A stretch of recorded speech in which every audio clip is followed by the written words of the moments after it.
આપણે અહીંયા બાબલિયા નાયકના વંશજો છે, તમામ ક્રાંતિકારી લોકોના વંશજો વચ્ચે આવીને હું મારું વક્તવ્ય આપું છું ત્યારે આ અવસરમાં હું પોતાને પણ ખૂબ ભાગ્યશાળી માનું છું।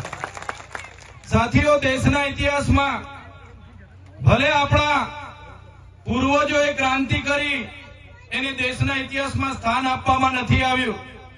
તમે જાણો છો, દેશનો ઇતિહાસ 1857ના વિપ્લવથી બતાવવામાં આવે છે। એમના પહેલા શહીદ જેને फांसी आपी एवा मंगल पांडे थी बताववामां आवे छे। साथियों, आपणे जे धरती पर उभा छे ए धरतीनो इतिहास एवो छे, अंग्रेजो ज्यारे गुजरातने पोतानी साथे लीधुं, गुजरातमां ब्रिटिश शासननी शरूआत थई त्यारे सौथी पहेला जो गुजरातमां कोई क्रांति थई होय ते पंचमहाल जिल्लामां 1818 मां पहेली क्रांति थई हती। अने क्रांति करनारा नायक समाजना आपणा पूर्वजो हता, भील समाजना आपणा पूर्वजो हता। अने बीजो जे विद्रोह गुजरातमां जो कोઈએ कर्यो होय तो 1826 માં પંચમહાલની ધરતી પર આપણા પૂર્વજોએ બીજો વિદ્રોહ અંગ્રેજો સામે કર્યો। ત્યારે સાથીઓ, 1838 થી લઈને 1868 સુધીની ક્રાંતિ આ ધરતી પર કરનારા આપણા પૂર્વજો, નાયકો, ક્રાંતિવીરો, ભીલો ક્રાંતિવીરો એ આપણા પૂર્વજો હતા। આપણા બાપ દાદાઓ અપણ હતા, આપણે ગરીબ હતા, એટલે આપણા ઇતિહાસને આજે આ સરકારો છુપાવી રહી છે। આપણો ઇતિહાસ એ ગૌરવશાળી હતો।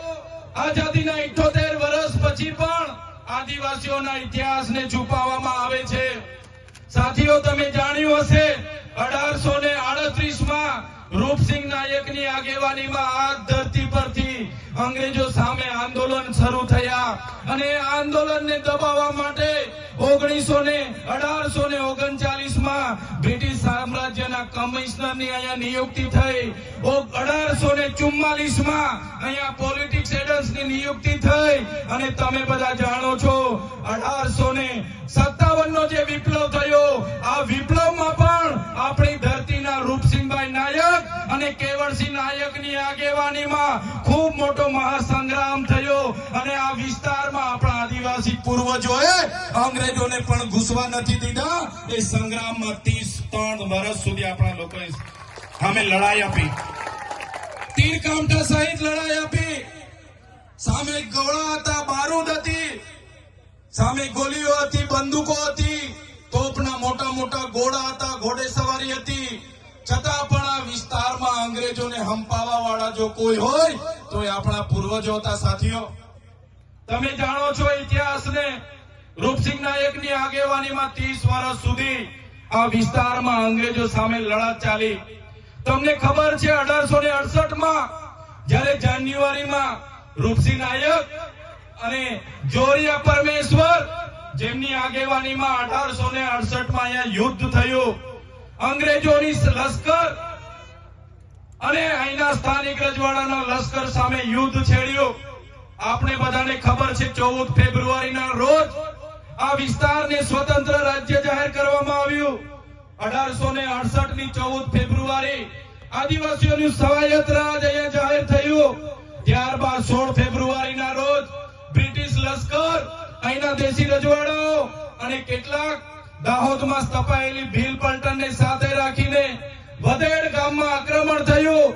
વધેડ ગામમાં આક્રમણ થયું આપણા નાયક ક્રાંતિકારીઓએ, આપણા ભીલ ક્રાંતિકારીઓએ પછી પણ 1 મહિના સુધી અંગ્રેજી શાસન સામે લડત આપી, 1 મહિના સુધી અંગ્રેજી શાસનને હંપાવી અને છેલ્લે 15મી માર્ચ 1868 ના રોજ આપણા ક્રાંતિકારી લોકોને પકડી લેવામાં આવ્યા અને એ લોકોને જાંબુઘોડા નારુકોટમાં લઈ જવામાં આવ્યા। 15 દિવસ બાદ એટલે કે 31 માર્ચના રોજ, 31 માર્ચ 1868 ના રોજ અહીંયા નવી કોર્ટ ચાલુ કરવામાં આવી અને 15 દિવસ સુધી મુકદ્દમો ચાલવામાં આવ્યો અને 15 દિવસ બાદ એટલે કે 16મી એપ્રિલના રોજ આપણા રૂપસિંહ નાયક, જોરિયા નાયક, બાબલિયા નાયક, બાબરિયા નાયક, રવજી નાયક જેવા 5 ક્રાંતિકારીઓને ફાંસીના માંચડે પર ચડાવી દેવામાં આવ્યા। સાથીઓ, ઇતિહાસ તો ત્યાં સુધી કહે છે જ્યારે આપણા 5 યોદ્ધાઓને એકી સાથે ફાંસીના માંચડા પર જાંબુઘોડા અને નારુકોટમાં ચડાવવામાં આવ્યા, તે દિવસે ફાંસીનો માંચડો પણ તૂટી ગયો હતો. એ આપણા પૂર્વજોની તાકાત હતી. સાથીઓ, પોલીસ અધિકારીઓ હોય કે જંગલ ખાતું હોય, કેટલાક અધિકારીઓ, ઉચ્ચ અધિકારીઓ ભાજપના નેતાઓના ઇશારે અમારા લોકોને રસ્તા ઉપર ઉભા રાખીને હેરાન કરે છે, લૂંટે છે, અમારા લોકોની જમીનો સંપાદન કરે છે. ત્યારે એવા પોલીસ અધિકારીઓને પણ કહેવા માંગુ છું, આ આદિવાસી સમાજ છે, અમને સેન્સરશો નહીં, નહીં તો તમારા આવનારા દિવસોમાં પટ્ટા ઉતારતા અમને વાર નહીં લાગે. અમે અમારા ઘરમાં ધારિયા, પાલિયા, ભાલા અને તીરકામઠા એ શણગાર માટે નથી મૂક્યા. જે દિવસે અમને જરૂર પડશે લઈને રસ્તા પર ઉતારતા પણ અમને આવડે છે. અમારા આદિવાસીઓની જમીન છીનવાશે, અમારી બેટીઓ સાથે અત્યાચાર થશે, અમારા યુવાનો સાથે અત્યાચાર થશે કે જંગલ ખાતાના અધિકારીઓ અહીંયા આવીને લાઠીચાર્જ કરશે. તે દિવસે અમે તીરકામઠા, ભાલિયા, પાલા લઈને રસ્તા પર ઉતરતા અમને વાર નહીં લાગે. ત્યારે સાથીઓ, આજે આ મંચ પરથી તમને કહેવા માટે આવ્યા છે, ક્યાં સુધી લડેંગે જીતેંગે, ક્યાં સુધી જિંદાબાદ મુર્દાબાદ, ક્યાં સુધી આવેદન ને નિવેદન. હવે આપણે આ સરકારોને પૂછી લેવાનું છે, આ ભાજપની સરકારના નેતાઓને પૂછી લેવાનું છે, અમારો વિકાસ કરવા માંગો છો કે નહીં? અમારી સમાજના આગેવાનો, ઓબીસી હોય, એસટી હોય, માઇનોરિટી હોય, એમનો ઉત્થાન કરવા માંગો છો કે નહીં? અગર એ લોકો ના પાડે તો આવનારા દિવસોમાં એ લોકોને સત્તા પરથી દૂર નાખવા માટે તૈયાર થઈ જાવ તમે. ત્યારે આજના લોકશાહીના ઢબે આજે દેશ ચાલતો નથી. કેટલાક ચુનિંદા નેતાઓ પોલીસનો દુરુપયોગ કરી રહ્યા છે, ઉદ્યોગપતિઓના ઇશારે જંગલ વિભાગનો દુરુપયોગ કરી રહેલા છે. આપણે ડેમોમાં જમીનો આપી, નહેરોમાં જમીનો આપી, રોડ રસ્તામાં જમીનો આપી, કોરિડોરમાં જમીનો આપી અને આજે આપણા વિકાસ માટે આપણે ભીખ માંગવી પડે છે. ત્યારે મારા સાથીઓને વિનંતી કરવા માટે આવ્યો છું કે આવનારા દિવસોમાં ચૂંટણીઓ આવે છે. તાલુકા અને જિલ્લાની ચૂંટણીઓમાં આમ આદમી પાર્ટી તમને આહવાન કરે છે, માન્ય કેજરીવાલજી તમને આહવાન કરે છે, માન્ય ભગવત માનજી તમને આહવાન કરે છે, અમારા પ્રદેશ પ્રમુખ ઈસુદાન ગઢવીજી, ગોપાલ ઇટાલિયાજી તમને આહવાન કરે છે, તમે અમારી સાથે આવો અને પરિવર્તનની આ લડાઈમાં તમે સહભાગી બનો. આવનારા દિવસોમાં તાલુકા જિલ્લા પંચાયત હોય, આવનારી વિધાનસભા હોય, આવનારી લોકસભા હોય, આપણે પરિવર્તન લાવીને આ ભાજપની સરકારને આ વિસ્તારમાંથી જાકારો આપીએ એ વિનંતી કરવા માટે અમે તમારી વચ્ચે આવ્યા છે. તમે જોયું હશે કે આદિવાસી સમાજ માટે અમે બોલીએ, વિદ્યાર્થીઓ માટે બોલીએ, યુવાનોની રોજગારી માટે બોલીએ, આ વિસ્તારમાં ડેમોના પાણી મળે એના માટે બોલીએ, ડેમોમાં જે ગામો વિસ્થાપિત થયા એના માટે બોલીએ. ત્યારે આ સરકારને ગમતું નથી. આ સરકાર અમને પણ અવારનવાર જેલોમાં નાખે છે, અમારા પર દમન ગુજારે છે, અમારા પર અત્યાચાર ગુજારે છે, અમારા કાર્યકરો પર ખોટા કેસ કરીને પોલીસ સ્ટેશને લઈ જવામાં આવે છે, એ કાર્યકરોને ડરાવવામાં આવે છે, ધમકાવવામાં આવે છે, કહેવામાં આવે છે કે આમ આદમી પાર્ટીને છોડી દો, તમે ચૈતર વસાવાને છોડી દો. પણ એવા પોલીસ અધિકારીઓને પણ કહેવા માંગીએ છીએ, हमारा टाइम 2027 में आने वाला है, अपना टाइम आने वाला है. જ્યારે અમારો સમય આવશે તમારા બધા પોલીસ અધિકારીઓની તે દિવસે અમે ફાઇલો લઈને બેસવાના છે. બધાને અમે મેડલ, ભાજપના નેતાઓએ, ભાજપના પોલીસ અધિકારીઓએ 19 વખત અમારા પર એફઆઈઆર કરી છે, 7 વખત અમને જેલમાં નાખ્યા છે, અમને ડરાવવાની કોશિશ કરી છે, અમને દબાવવાની કોશિશ કરી છે. પણ આ તમારો ભાઈ, તમે બધા અમારી સાથે છો, કોઈના બાપથી અમે ડરતા નથી. બસ તમારા આશીર્વાદ અમારી સાથે રહેશે, તમારો સહકાર અમને સાથે મળશે તો આવનારા દિવસોમાં આપણા એસસી એસટી ઓબીસી અને માઇનોરિટીની લડત હોય, આપણા વિદ્યાર્થીઓની શિષ્યવૃત્તિની લડત હોય, આપણા યુવાનોની રોજગારોની લડત હોય કે કોઈ પણ જાતની લડત હોય, બસ તમે આમ આદમી પાર્ટી અને ચૈતર વસાવાને સહકાર આપતા રહેજો. તમારા ભાગની લડાઈ અમે લડવા માટે તૈયાર છીએ. જ્યારે પણ આ વિસ્તારમાં કોઈને પણ કોઈ પણ પ્રકારની કોઈ હેરાનગતિ કરે, પરેશાન કરે, તો તમે અમને યાદ કરજો.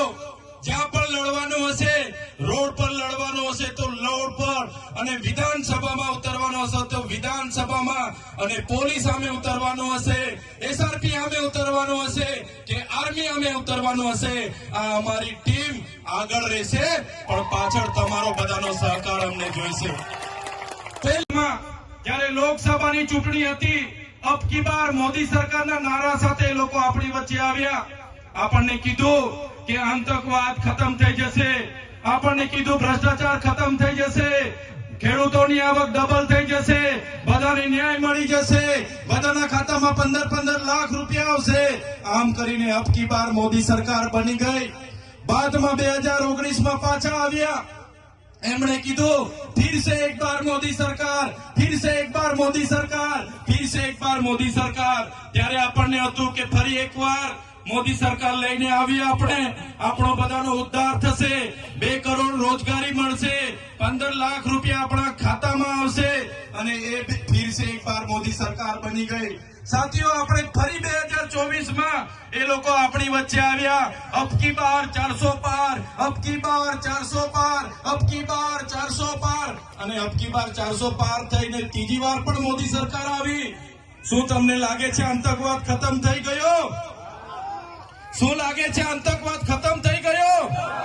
શું ભ્રષ્ટાચાર ખતમ થઈ ગયો?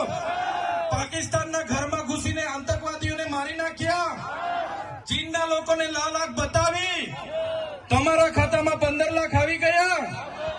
બસ આ છૂટા વાયદાઓ, ખોખલા વાયદાઓ કરીને રાજ સત્તામાં આવેલી આ સરકાર હવે આપણને કહે છે કે 2047માં વિકસિત ભારત બતાવીશું, 2047માં વિકસિત ભારત બનાવવાની આજેથી વાત કરે છે. 2047માં તમે પણ હશો કે નહીં હશો, અમે પણ હશો કે નહીં હશો, પણ 2047ની અમે રાહ નથી જોવાના. 2027માં તમારી સરકાર બદલી દેવાના છે. આ નામો બદલવામાં માહિર આ ભાજપની સરકાર મનરેગા યોજનાનું આખું નામ બદલી નાખ્યું. ત્યારે આ ભાજપની સરકારને કહેવા માંગુ છું, મનરેગા યોજનાનું નામ બદલવાથી તમારા કૌભાંડો દબાઈ નથી જવાના, તમારા પાપ ઢકાઈ નથી જવાના. તમે મનરેગાનું નામ બદલો કે મનરેગાનું કંઈ પણ કરો, પણ તમારા નેતાઓએ કરેલા કૌભાંડ અમે ક્યારે ભૂલવાના નથી. એનો જવાબ આ તાલુકા જિલ્લામાં અમે આપવાના છે. ત્યારે મનરેગામાં કૌભાંડ થયા, નલ સે જલમાં કૌભાંડ થયા, જાતિના દાખલાઓમાં કૌભાંડ થયા, 73 એની જમીનોમાં કૌભાંડ થયા. ત્યારે આ કૌભાંડોનો બદલો હવે તાલુકા જિલ્લામાં લેવાનો છે. સાથીઓ, તાલુકા જિલ્લા પંચાયતની ચૂંટણી આવે છે. મારે યુવાનોને આહવાન છે, મારે વડીલોને આહવાન છે, મારી માતા બહેનોને આહવાન છે, આવનારી તાલુકા જિલ્લા પંચાયત માટે તૈયાર થઈ જાઓ. હવે કોંગ્રેસના શરમ અને ભાજપનો સંબંધ હવે ભૂલીને આવનારી ચૂંટણીમાં ઉમેદવાર બનો, તમે લડો, જીતો, અને આવનારા દિવસોમાં આપણા લોકોનું કામ કરો. એ વાત કરવા માટે અમે આવ્યા છે. આ ભ્રષ્ટાચારી ભાજપે એમના શાસનમાં પેપરો ફૂટે છે, નકલી ભારમાળા ચાલે છે, ટોલ નાકામાં લૂંટ ચાલે છે. ત્યારે એમને હવે બદલવાની જરૂર છે. આજના મંચ પરથી સૌપ્રથમ હું કહેવા માંગુ છું, અહીંયા જેટલા પણ પોલીસ અધિકારીઓ હોય એમના માટે એકવાર જોરદાર તાળીઓ પાડી લો.